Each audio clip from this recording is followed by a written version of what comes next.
Assalamualaikum warahmatullahi wabarakatuh. Selamat pagi dan selamat beraktivitas. Perkenalkan, nama saya Imam Rizky. Saya dari Prodi Ekonomi kelas 2A angkatan 2021. Di sini saya akan sedikit menjelaskan tentang resumen saya, yaitu tugas dari Bapak Yusrianto MPD tentang resum matkul belajar pembelajaran. Baik, langsung saja.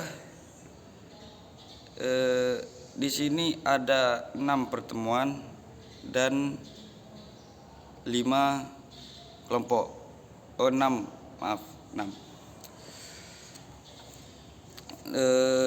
Pada pertemuan pertama,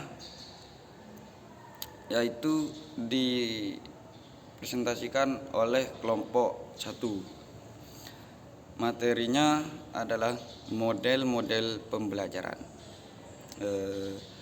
Dan model-model pembelajaran itu dibagi menjadi beberapa jenis.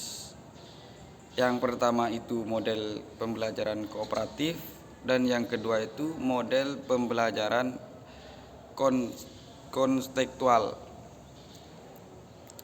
Dan terdapat manfaat dari model-model pembelajaran. Yang pertama itu manfaat bagi guru.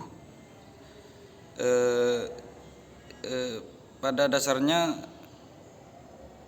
bisa memudahkan dalam melaksanakan tugas pembelajaran dan memudahkan analisis terhadap perilaku siswa. Dan yang kedua, manfaat bagi siswa, yaitu bisa mendorong semangat untuk belajar dan bisa memudahkan untuk memahami materi. Pada pertemuan kedua, yaitu disampaikan oleh kelompok 4 dengan materinya evaluasi pembelajaran.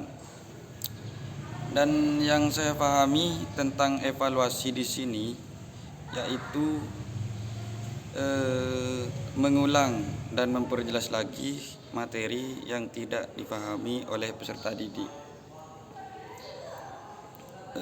Dan pada pertemuan ketiga, yaitu dipresentasikan oleh kelompok 2 yang menjelaskan tentang pembelajaran inovatif.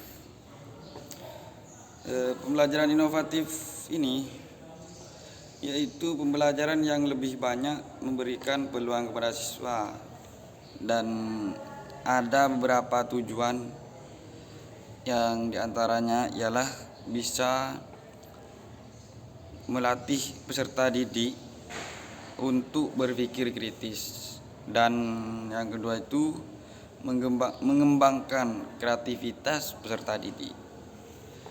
Dan pada pertemuan keempat dipresentasikan oleh kelompok 6 yang menjelaskan tentang peran guru itu sebagai insan multimedia. Kenapa guru itu disebut insan atau multimedia?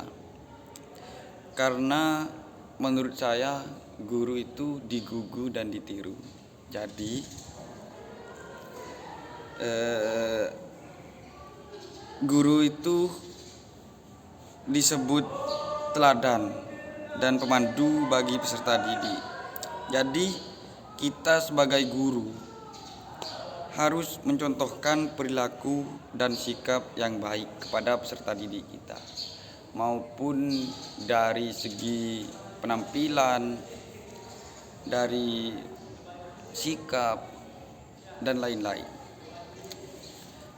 Dan pada pertemuan kelima dipresentasikan oleh kelompok 3 yang materinya tentang masalah-masalah dalam belajar. Di sini adalah yang paling mencolok dalam pembelajaran, yaitu masalah kenapa peserta didik itu bisa malas dan tidak semangat untuk belajar. Sini saya akan menjelaskan sedikit masalah-masalah belajar adalah suatu kondisi tertentu yang dialami oleh murid. Jadi ada kondisi atau situasi tertentu yang dialami oleh peserta didik, kenapa dia itu malas untuk belajar. Bisa dari segi keinsecurean atau dorongan dari orang tua kurang, bisa dari. Dan terdapat jenis-jenis masalah belajar, diantaranya itu siswa yang tidak mampu mencapai tujuan belajar.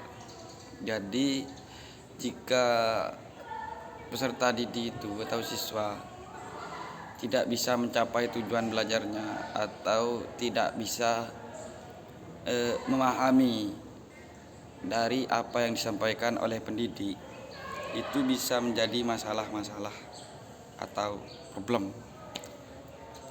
Dan yang kedua itu siswa yang kekurangan motivasi untuk belajar. Nah, seperti yang saya katakan tadi, kurangnya motivasi atau dorongan bisa dari keluarga, bisa dari teman sebaya, dan bisa dari guru juga. Dan pertemuan terakhir, yaitu pertemuan ke-6, dipresentasikan oleh kelompok 5 yang materinya adalah pembelajaran efektif dan kekurangan e-learning. Jadi pada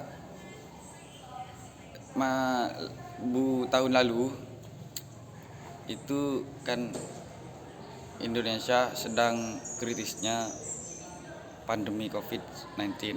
Jadi pemerintah itu punya kebijakan dengan adanya e-learning. Jadi kita itu meskipun di rumah juga bisa belajar dan bisa mengetahui, bisa sekolah tapi dengan cara virtual. Kalau menurut saya, pembelajaran yang disebut e-learning itu sangat efektif jika dilaksanakan dengan luring, seperti sekarang ini dilaksanakan dengan tatap muka dan dibantu dengan e-learning seperti proyektor, laptop. Dan jika pelaksanaannya dengan daring atau virtual, itu menurut saya sangat membosankan dan tidak bisa maksimal mengerti apa yang disampaikan oleh guru atau dosen. Dan mungkin cukup sampai di sini penjelasan resumen saya. Kurang lebihnya mohon maaf. Saya punya sedikit motivasi, jangan lelah untuk belajar, karena penyesalan itu ada di belakang, tidak ada di depan. Kurang lebihnya mohon maaf. Wassalamualaikum warahmatullahi wabarakatuh.